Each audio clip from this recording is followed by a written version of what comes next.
आज का बाइबल वचन, आपका लक्ष्य क्या है? मैंने परमेश्वर से एक वरदान मांगा है, मैं उसी की खोज में हूँ। मैं अपने जीवन भर परमेश्वर के मंदिर में निवास कर सकूं, ताकि मैं परमेश्वर की प्रसन्नता देख सकूं और उसके मंदिर में ध्यान कर सकूं। भजन संहिता 27 अध्याय का 4 वचन। दाऊद ने केवल एक वरदान मांगा था, इच्छा की थी और उसे पूरे दिल से चाहा। परमेश्वर की प्रसन्नता को देखना ही उसकी एकमात्र इच्छा थी। परमेश्वर भी यही चाहते हैं कि हम सिर्फ उन्हें पाने का एकमात्र दृष्टिकोण रखें। यदि हमारी सर्वोच्च आत्मिक खोज से हमारा ध्यान भटकता है, तो हम कभी भी उसमें सफलता प्राप्त नहीं कर पाएंगे। प्रेरित पौलुस भी इसी प्रकार के एक ही दृष्टिकोण के साथ था।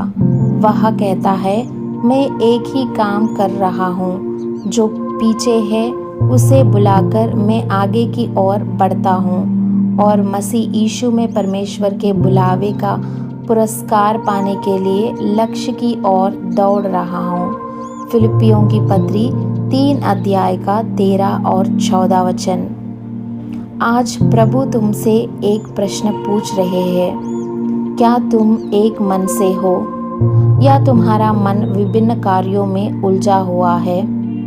तुम क्या खोज रहे हो सकता है कि शैतान तुम्हारा ध्यान इस दुनिया की चीज़ों पर केंद्रित करने की कोशिश कर रहा हो। यीशु ने मार्था से कहा, मार्था मार्था, तुम बहुत सारी चीज़ों की चिंता कर रही हो, लेकिन ज़रूरत सिर्फ एक चीज़ की है। मरियम ने सबसे अच्छा भाग चुना है और उसे उससे छीना नहीं जाएगा। लूका सुसमाचार 10 अध्याय का 41 और 42 वचन।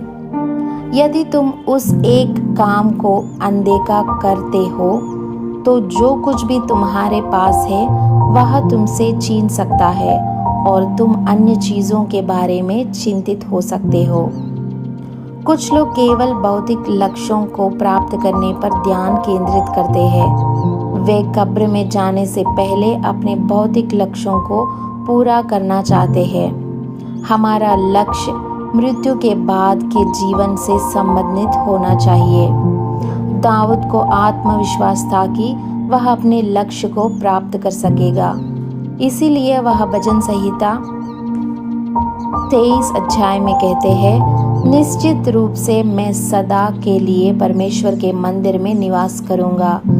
हम भी केवल एक ही लक्ष्य रखें और अपने मन को उसी पर केंद्रित रखें। इस वीडियो की पूरी स्क्रिप्ट चाहिए तो इस वीडियो के विवरण को देखिए।